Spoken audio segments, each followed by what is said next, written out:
Hey there, it's Chris. Welcome back to week 7 of our ultra training plan, where it's a very special week this week in that it's my birthday this week. Woohoo! We made it.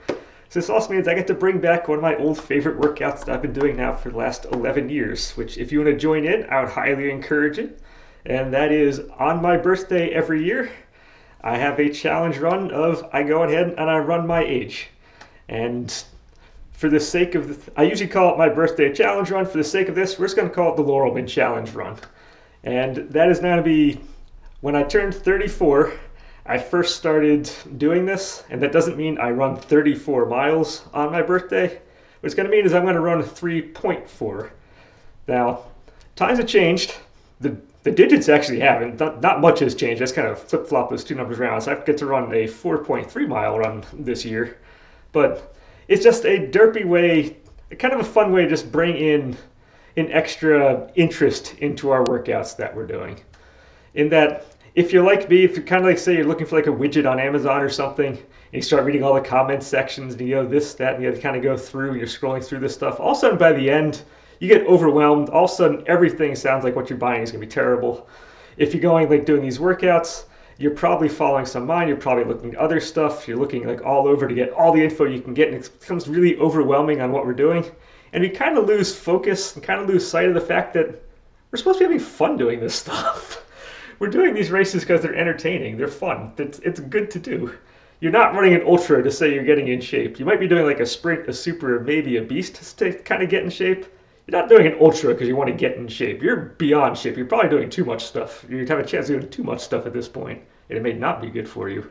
But this is just one of those ways I like just bring in derpy good time. So this year, for my birthday, I'm going to be doing a 4.3 mile run, and I'm going to be doing, and I generally try to do these pretty quick on the quicker side of things, weather pending. I think last year was like 15 degrees straight temperature outside. It was a miserable day to do it, but should be a little better this year. But yeah, I would encourage anybody to either do this one on their birthday. If you're in shape, try to go fast. If you don't do any running whatsoever, and I'm not sure why you're watching this video, you can change that in for like a walk for your age. You can do it like a hiking thing for your age. Just do something to kind of signify your age. Do something good for yourself on your birthday. It's just a fun way to go about doing that. That said, we did get our 8 mile run in yesterday. At least I did. I hope you guys did as well. So we got our distance one in. It was raining the entire time, which was fantastic. And this week again, there's no big distance one this week. I did 23 miles this past week. In 2 weeks, it's going to be 26 miles, and we're going to have that 10 mile at the end of that. So this week is going to be kind of somewhere in between in the end, with probably generally outside of my one special run I'm doing, kind of longer intermediate kind of distance ones and a shorter distance race or distance run kind of at the end. I'm not going to push like do a 9 miler. It might turn into like a 7 miler or something at the end to kind of fill in. But that said, usually you've probably noticed I don't generally advocate for specific workouts as I go. I tend to preference having a framework to work around, because I don't know what your goals are. I sometimes don't know what my goals are. I may throw new races in the middle, I may not. So rather than focus on specifics, like you must do this on this particular day, I like having the framework. I'm going to do like say 24 miles this week, and I'm going to break it down. So let's say 85% of it's going to be zone 2, 15% is going to be zone 4, and then there we go. Something like that. Because then I can, depending what my goals are for the particular week, I can then switch it up and break that down however I want to break that down. However, for this one, I'm actually going to change that off, because I'm going to be honest, back in a previous life, about 20 years ago, actually over 20 years ago, back in high school, I was kind of a science nerd, and I competed nationally for 3 straight years in our science competitions that our school participated in. We made it to the national event each time. So I did that before, and although you have to learn the specifics of whatever discipline you're doing, for me it was geology and earth science, a decent amount of that time was also spent just learning how to learn, in that if you have only so much time to use to kind of gear yourself towards learning the information we had to. We had to learn how to effectively kind of process the information, compile the information, and ultimately bring it out and use it from our heads and kind of get it in there. So I tend to use a lot of what I learned there when I do these types of workouts and kind of this type of planning, because although the discipline is different, sports versus academics, the way we approach it is largely the same. So part of what we want to do here is not just train for a race itself and have me dictate to you, do this, do this, do this, or go to other sites, which I'm hoping you go to other sites too, get a number of variations, and they tell you do this, do this, do this. Part of it is we want to learn how we adapt to the type of stuff and type of workouts that we're doing. So now that we've had a taste of the zone 2, we've had a taste of the zone 4, we've had a taste, you've probably hit the zone 3 before, it happens. If you've been honest with yourself in the last week and did the speed events followed by like the zone 4 followed by zone 2, you probably found it was really, really hard to drop that heart rate from that like 160 or like that roughly 170 range down to a roughly 140. I don't know how old you are, what your range is, but you probably had to do your speed thing. You had to stop, you had to walk, you then had to bring it down. It probably wasn't easy jumping from that 140 up to the 170. Your body didn't want to make that transfer from the burning the fats to the burning of the glucose as quickly as it had to. So you probably figured out that it didn't work super well. Your body probably wasn't too happy with you. So I want this week to be kind of an experiment week in that I'm going to advocate for 2 kind of specific workouts. I'm going to have one, both of them are going to be roughly the same.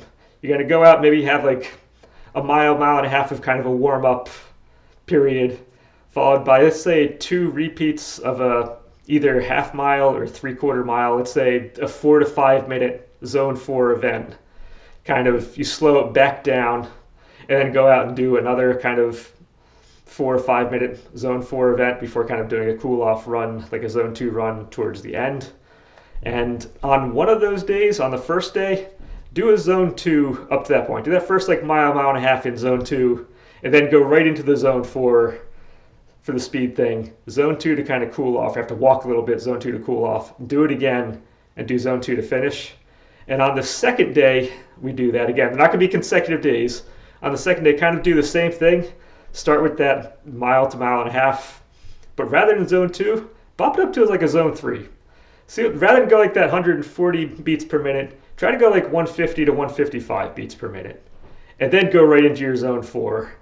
Come back, go back to your zone 3 again, do your zone 4 quick, and then you can finish off in the zone 2. That's fine.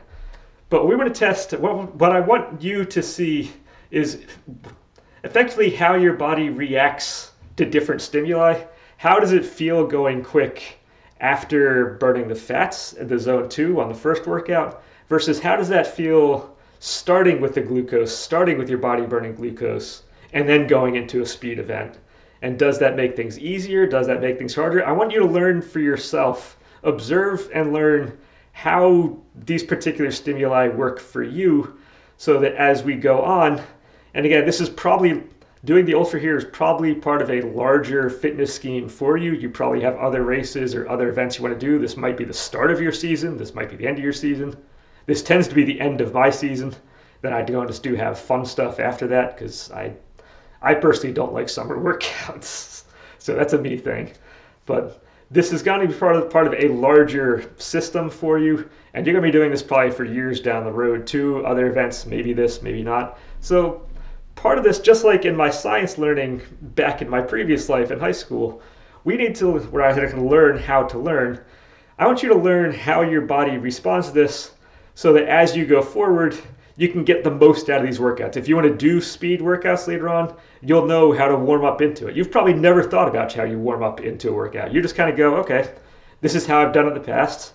I just jog a little bit and I go and do my thing. You've never actually thought about what's happening. How does your body respond? How do you get the most out of what you do when you do these warm-ups? So just give it a shot. See how your body feels during those. And you can come back and when you do future workouts, if you say you want to do like a real speed workout, you have a shorter race you want to prep for, you'll now have a better idea of how your body how to get the most out of that when you go and do those types of things. So we have room for experimentation. We're always observing. We're always trying to learn as we go. So let's use that as a learning period. And that's really all I have to go for today. Like I said, I'm going to be having fun. I'm doing my derpy workout. It's again, we enjoy doing these types. They're what make life interesting when we do these, and it's what makes it fun. So that said, on the upper body side of things, I'd still recommend doing the once or twice a week, doing the kind of the runner workouts. Again, I'll look for other sources on how to do some of those, but again, those are going to be focused. At least the strength part of this is going to be focused on your calves, your quads, your hamstrings, and your glutes. And probably once or twice a week doing the upper body stuff. And that's going to be, like I said, generally kind of push-ups, pull-ups, dead hangs, and the farmer's carries. With kind of the dead hangs or anything that deals with grip is probably going to be your strongest, your biggest bang for the buck when it comes to these races. Now, I was really bad on that part this week. I got the mileage in. It downpoured all of yesterday. I got my 8-miler in during the downpour. That was super fantastic. But I really didn't do any of the strength stuff because at work I realized we were putting up sheetrock and stuff. Because I'm a builder and we're carrying around, it was 12-foot long, 5/8 fireproofing sheetrock, and I'm like farmers carrying the two 70-pound buckets of spackle around and whatnot. So I realized I kind of didn't want to go home after those days and do additional workouts. So I was a little bad on that front on this week. This coming one, I'll hopefully get a little more regular on that, but I think I got enough of that at work. This is also why I tend to not be a great source of info on the upper body stuff, because my job can kind of take care of a number of those issues. So I do highly recommend looking up other sources for the upper body stuff, but in general, you're basically looking for grip. Grip is going to be your biggest one. So if nothing else, start like kind of dead hangs or farmer's carries. Those are probably your two biggest, like I said, bang for the bucks on that front. But otherwise, that's about all I want to go for on this. And yeah, maybe next week will be a beefier one. We'll see. I'm not 100% sure what I'm going to be going over next week. If the weather's nice, I might be able to finally go out and do like a trail running kind of thing. I can just demonstrate how to do the trail running safely or whatnot. I'm not sure, but we'll get to it when we get to it. And until then, and until that time comes, enjoy.